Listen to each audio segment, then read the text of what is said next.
Hi there, welcome back to Love Sober Life Hacks, and today we're going to have a little talk about boundaries. So what do we mean by boundaries? Boundaries essentially are we're going to talk about it in two senses, so externally and internally, but it's kind of the limits, it's the rules, it's the guidelines about how you interact with other people and interact with yourself.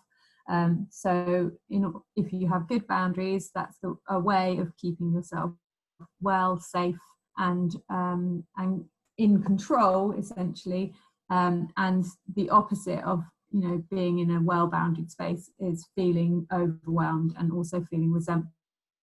And those are really big triggers for drinking. So I'm going to talk a little bit about the external sort of situation, and Kate's going to talk about sort of internal boundaries.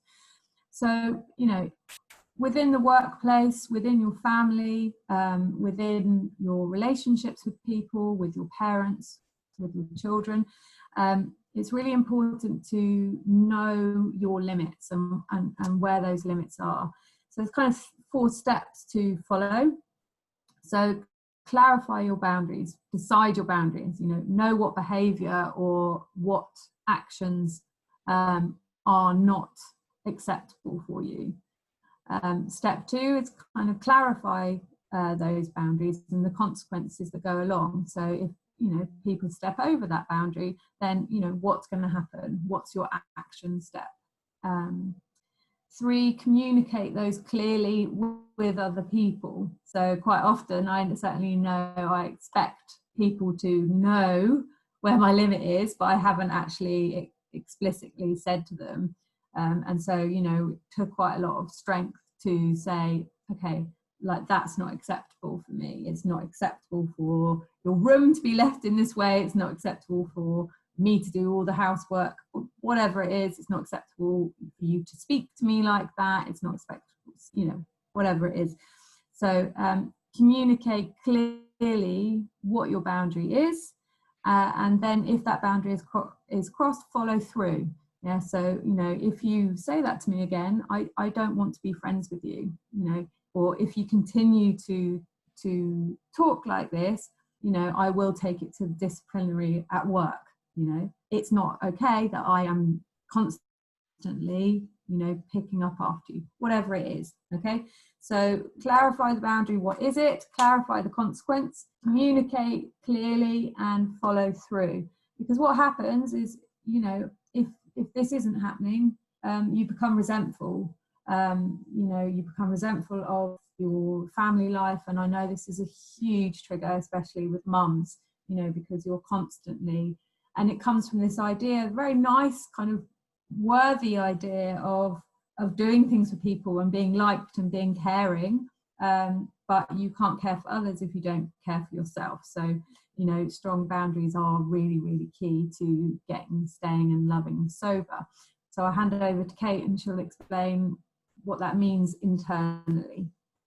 Yeah, so when we were talking about this, we can really, that's putting the boundaries out there and how to project them out, if you like, and communicate them. But we can also sort of shine that light inwards as well.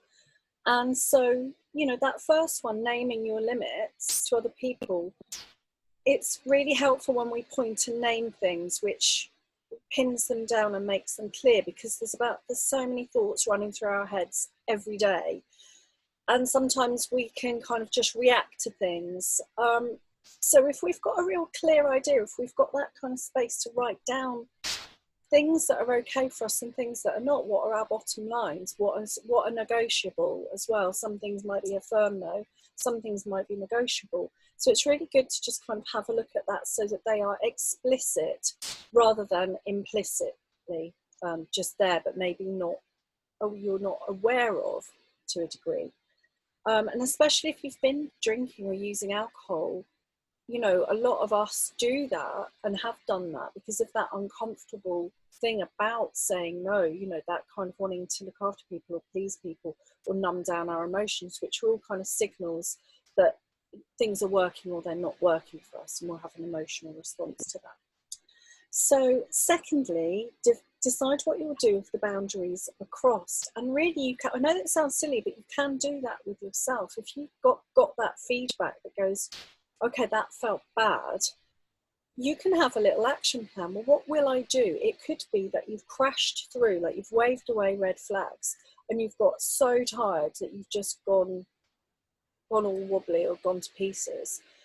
Or then you've shouted at someone and you feel bad and you're beating up on yourself. So it's like, okay, so what can I do next time is I can not wave away the red flag. I can try and listen to that. And when I get that first signal that I'm starting to get tired, maybe I need to take a break there. Maybe I need to lie down on the floor and have a little moment with myself just to check in and do those self-care practices. So you can have that, you know.